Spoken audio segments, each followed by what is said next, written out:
Halo teman-teman semuanya. Pada video kali ini kita akan membahas mengenai gerakan sosial. Tapi sebelum itu, apa sih arti gerakan sosial menurut sosiologi? Jadi, dalam sosiologi, gerakan sosial dapat diklasifikasikan sebagai suatu bentuk perilaku kolektif. Tetapi gerakan sosial berbeda dengan perilaku kolektif. Gerakan sosial biasanya ditandai dengan adanya tujuan dan kepentingan bersama, sedangkan perilaku kolektif setelah melakukan aksinya biasanya tidak mempunyai tujuan atau kepentingan bersama lagi. Nah, untuk lebih lengkapnya mengenai pengertian, ciri-ciri, serta bentuk dari gerakan sosial, mari kita saksikan video berikut ini. Assalamualaikum warahmatullahi wabarakatuh. Perkenalkan, nama saya Muhammad Akmal Al-Faresji dengan NIM 24011114162 dari jurusan Sosiologi Fakultas Ilmu Sosial dan Politik Universitas Riau.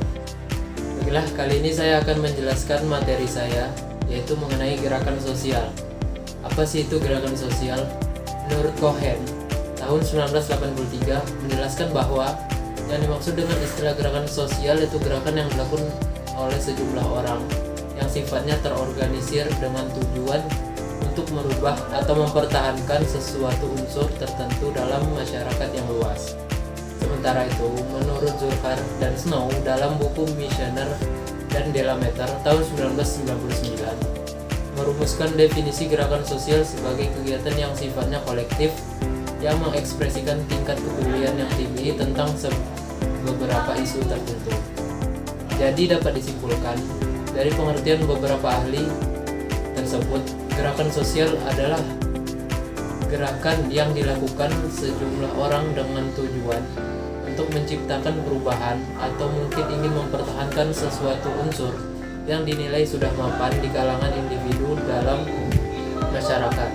Selain itu, munculnya gerakan sosial ini pada dasarnya didorong oleh adanya ketidakpastian yang dirasakan sekelompok orang terhadap berbagai aspek kehidupan manusia selama ini dengan melalui serangkaian tahap, misalnya mulai dari tahap kegelisahan, kegusaran, formalisasi, hingga tahap kelembagaan. Adapun ciri-ciri dari gerakan sosial, yang pertama yaitu terorganisir. Dalam hal ini, perilaku yang ditampilkan oleh para pendukung gerakan sosial biasanya diorganisir oleh seorang pemimpin, dan kemudian pemimpin itu membagi tugas kepada para anggotanya. Dan kemudian ciri yang kedua yaitu membutuhkan jangka waktu yang cukup lama. Maksudnya sebuah gerakan sosial itu dapat bertahan dalam rentang waktu yang relatif lama sesuai dengan tujuan gerakan sosial itu. Terus ciri yang ketiga yaitu sengaja dibentuk.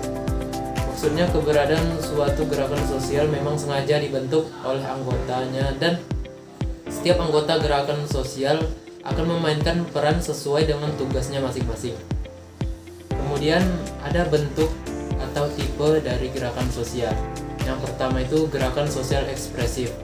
Biasanya masyarakat yang maju dan modern seringkali ingin mengungkapkan atau mengekspresikan berbagai keinginannya untuk mendapat perhatian dan simpati dari publik. Misalnya saja gerakan yang dilakukan di kalangan kaum remaja dan pemuda dalam bentuk menciptakan model atau gaya baru, baik itu berupa cara berpakaian maupun penampilan yang dianggap unik orang lain. Yang kedua yaitu gerakan sosial regresif.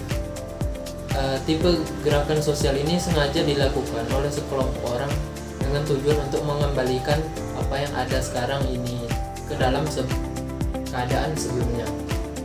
Dengan kata lain, mereka yang melakukan gerakan sosial regresif merasa kecewa serta frustasi melihat keadaan sosial sekarang ini. Contohnya, gerakan yang dilakukan di kalangan kelompok Ku Klux Klan yang menginginkan agar supaya sipil dan kebebasan kaum orang kulit hitam atau Black American ditempatkan pada status sosial yang lebih rendah. Kemudian tipe yang ketiga yaitu gerakan sosial progresif. Bagi mereka yang terlibat dalam gerakan ini pada dasarnya memiliki tujuan untuk meningkatkan taraf hidup mereka serta serta kesejahteraan kelompok tertentu dalam masyarakat. Misalnya gerakan sosial yang dilakukan di kalangan serikat pekerja dalam bentuk unjuk rasa dan protes menuntut kenaikan upah baik kaum buruh serta pekerja lainnya. Dan kemudian tipe yang keempat yaitu gerakan sosial reformis. Gerakan sosial ini lebih diorientasikan pada terciptanya perubahan dan pembaruan aspek tertentu dalam masyarakat.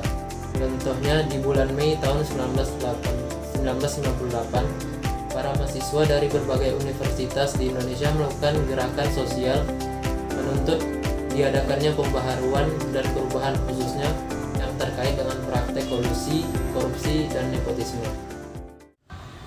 Berikut ini adalah salah satu contoh gerakan sosial yang pernah terjadi, yaitu gerakan sosial yang dilakukan oleh mahasiswa Universitas Riau dalam rangka menolak revisi Undang-Undang Pilkada yang dilakukan oleh DPR. Nah, berdasarkan contoh tersebut, dapat disimpulkan bentuk gerakan sosial yang dilakukan oleh mahasiswa tersebut adalah gerakan sosial regresif. Mereka melakukan gerakan sosial itu merasa kecewa serta frustasi melihat keadaan sosial sekarang, yang dimana aturan Mahkamah Konstitusi yang seharusnya mutlak justru malah ingin dirubah oleh DPR melalui revisi Undang-Undang Pilkada untuk kepentingan yang hanya menguntungkan pihak mereka. Maka dari itu, gerakan sosial ini sebagai bentuk protes atau perlawanan terhadap ketidakpuasan mereka mengenai langkah DPR yang dianggap mengabaikan putusan Mahkamah Konstitusi. Baiklah, sekian saja materi yang dapat saya sampaikan.